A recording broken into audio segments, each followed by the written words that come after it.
Graça e paz, meus queridos, tudo bem? Aqui é o Everton e hoje eu quero fazer uma coisa diferente. Hoje nós vamos falar de A Hora do Mal, dirigido por Zack Krieger, que é o mesmo diretor de Noites Brutais, que é um excelente filme, por sinal. Eu quero fazer uma coisa diferente nesse vídeo, porque estão falando que esse é o melhor filme de terror do ano. Então eu quero trazer esse conceito de como derrotar para esse filme. Eu acho que vai ser interessante. Nesse filme, uma bruxa idosa chamada Gladys invade a vida de uma família e usa rituais sombrios para controlar crianças e adultos, transformando-os em zumbis obedientes.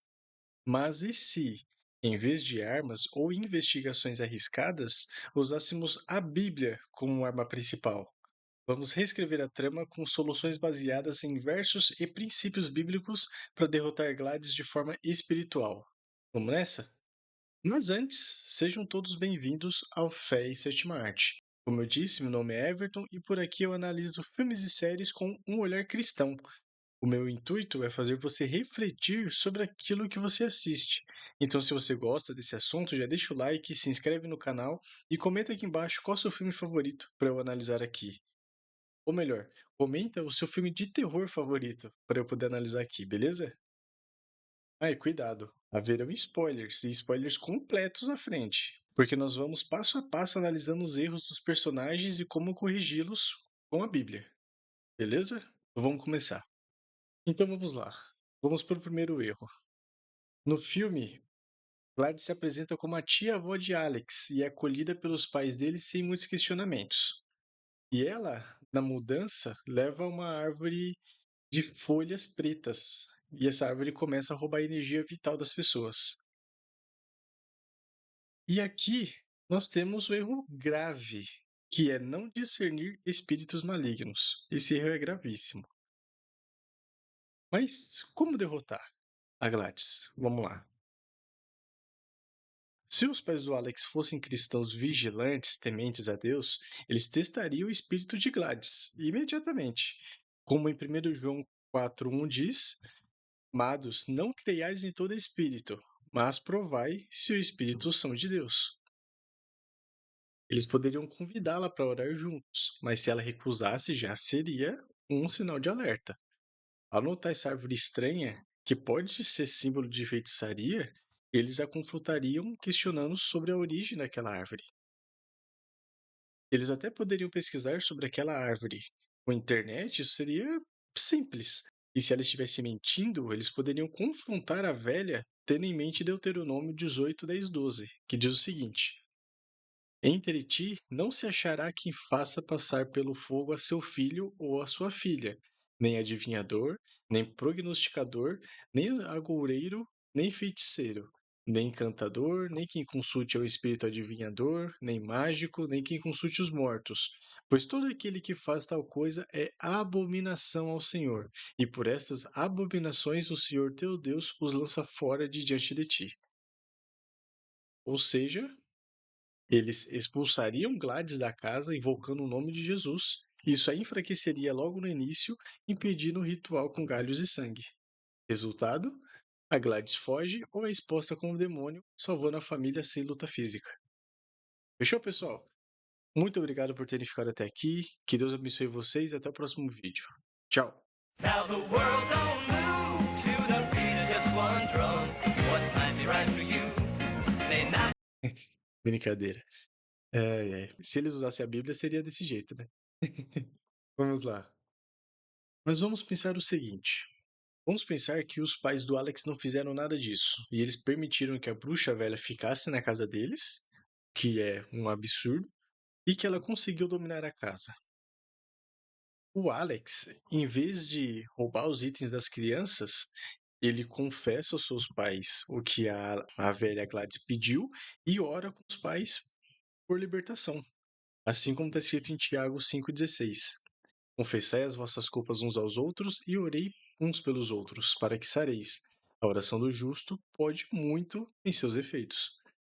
Então, provavelmente através dessa oração sincera deles, Deus pudesse agir, seja de uma forma direta em cima da Gladys ou através de outras pessoas que também são tementes a Deus para ajudá-los a se livrar desse mal.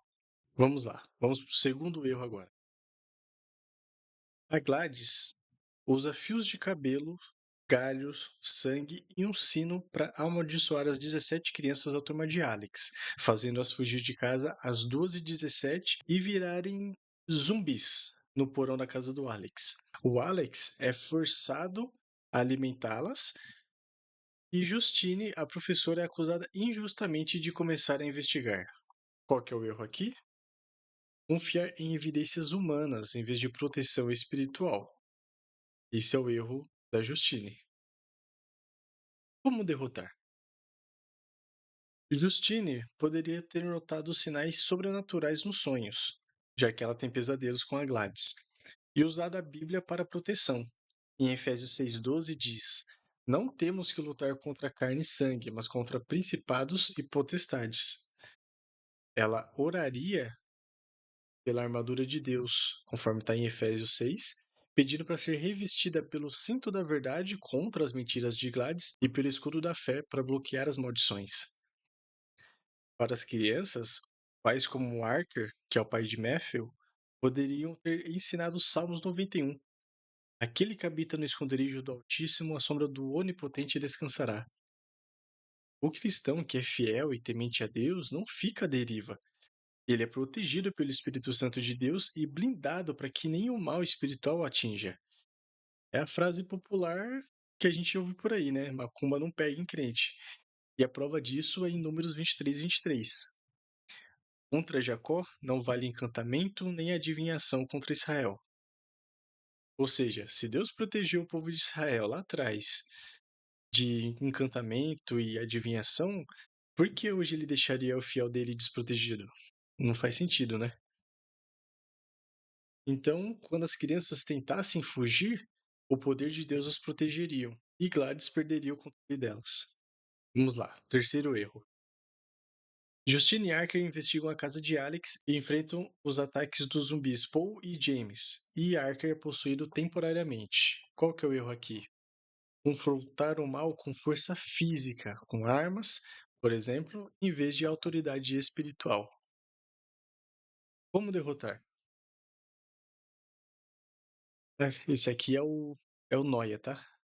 Esse aqui é o Paul, é o James. Esse aqui é o Noia, tá?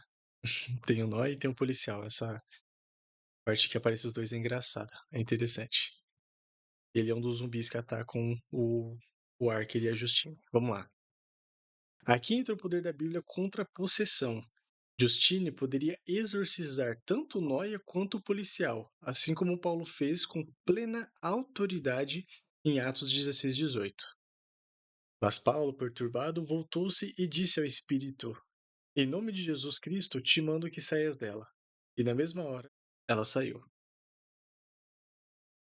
Antes de entrar na casa, no final do filme, Justine e Archer jejuam e oram juntos, se fortalecendo espiritualmente ao mesmo tempo que enfraquecem Gladys. Só isso daí já seria basicamente o suficiente para que eles exorcizassem, seja lá o que fosse, a Gladys e derrotassem ela. Vamos para o quarto e último erro. No final do filme, o Alex vira o ritual contra a Gladys, comandando as crianças zumbis a matá-la. É brutal, mas é vingativo. E qual que é o erro aqui? Usar o mal contra o mal, perpetuando esse ciclo de violência. Como derrotar? Em vez de Alex aprender essa bruxaria com a velha, ele se lembra de lições bíblicas que aprendeu em casa ou na escola. Talvez a Justine tenha ensinado alguns valores cristãos na escola, né? Ele pega a Bíblia da família e confronta Gladys com Lucas 10:19. Eu lhes dei autoridade para pisarem sobre cobras e escorpiões, e sobre todo o poder do inimigo. Nada lhes fará dano. Alex ora alto: Senhor, assim como Davi derrotou Golias com uma pedra e fé em ti, derrote essa bruxa com a tua palavra. As crianças, ainda sob o controle parcial da Gladys, são libertas pela oração coletiva, já que os pais, a Justine e o Archer poderiam se unir ao garoto, recitando Salmos 23. Ainda que eu andasse pelo vale da sombra da morte, não temeria mal algum, pois tu estás comigo.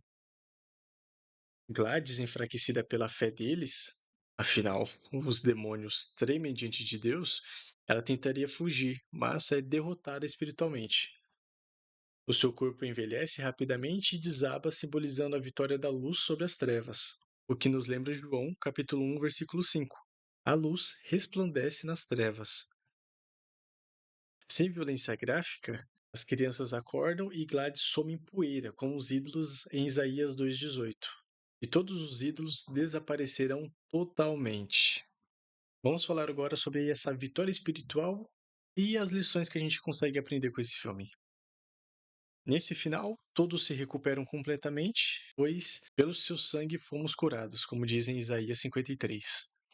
A cidade de Maybrook vira um testemunho de fé com as famílias compartilhando o evangelho umas com as outras ou com pessoas que viriam de fora. Seria uma vitória para eles. E o principal erro seria evitado, que é ignorar o sobrenatural e, principalmente, depender de si mesmo.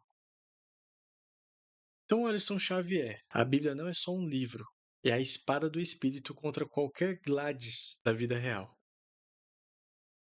E lembremos-nos, maior é aquele que está em vós do que o que está no mundo. Guardemos isso. Em resumo, se eles tivessem usado a Bíblia como guia, esse filme seria apenas um curta-metragem. Mas e aí, pessoal? Gostou do vídeo? Deixa um like, se inscreve no canal, compartilha com seu amigo e comenta aqui embaixo qual outro filme de terror você quer que eu analise aqui. Se você gostou desse formato, me avisa também, que eu vou querer saber. Certo? E antes de ir, clica aqui desse lado para entender a explicação da Bíblia sobre a depressão dos Thunderbolts. Ou desse outro lado aqui, para entender o amor divino presente na família do Quarteto Fantástico. Que Deus te abençoe, um grande abraço e até já. Tchau!